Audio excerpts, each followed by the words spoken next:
Bonjour à vous, ici Lorzanella du blog lorzanellacoaching.fr.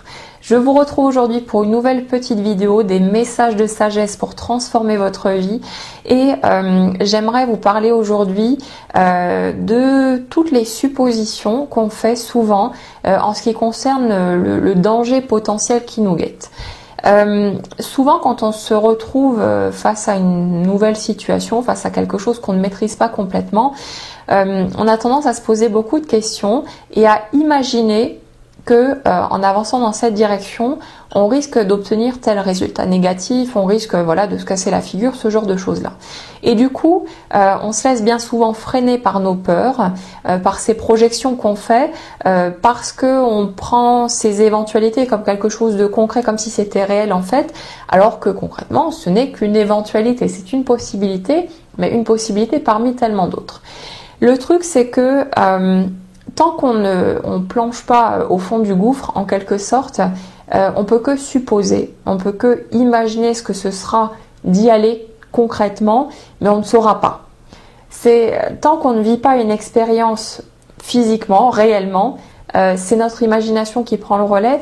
Et notre imagination, elle va être influencée par tout ce qu'on aura vécu jusque-là, par le filtre de nos croyances, par tout ce qu'on a pu nous dire aussi, tout ce qu'on a pu engranger depuis tout petit.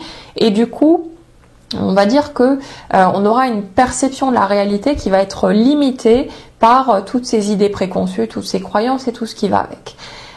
Ça nous donne pas une perception réelle et objective de ce qui se passe, mais c'est comme si on avançait finalement avec des œillères qui limitent notre champ de vision et qui malheureusement limite ce champ de vision à une portion qui est pas forcément très rose et très enthousiasmante.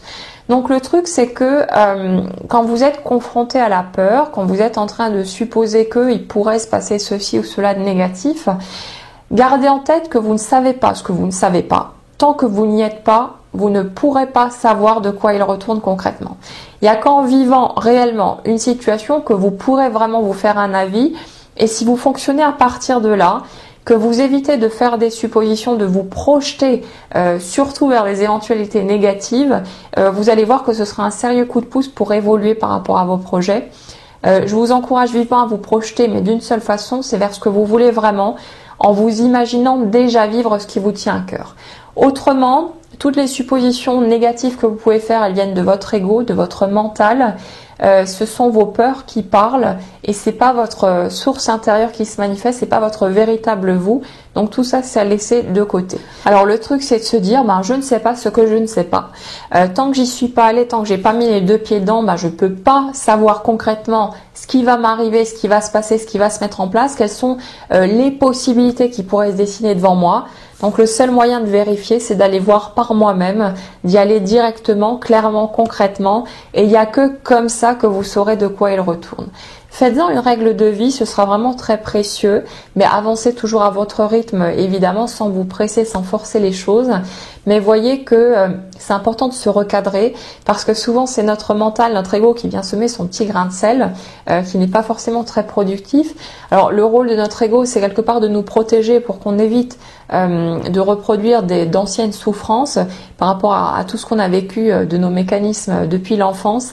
Mais quand on est après dans une vie d'adulte, on est responsable, on est capable de faire nos propres choix, des choix conscients, cet ego, il n'a plus vraiment un fonctionnement qui est constructif, qui est productif.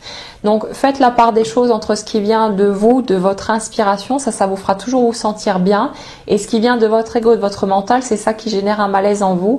Et après, faites du tri à partir de là et lancez-vous, expérimentez, allez vérifier par vous-même, et c'est comme ça que vous allez sortir de ces pièges qu'on se tend finalement soi-même et qui va vous permettre d'aller de l'avant beaucoup plus rapidement et de plus en plus aussi. Si ce petit message vous a été utile, n'hésitez pas à partager cette vidéo autour de vous. Ça aidera peut-être d'autres personnes de votre entourage à faire aussi leur chemin, à trouver plus d'équilibre et de joie dans leur vie. On se retrouve bientôt pour une autre vidéo et puis en attendant, je vous souhaite une excellente journée. À très vite.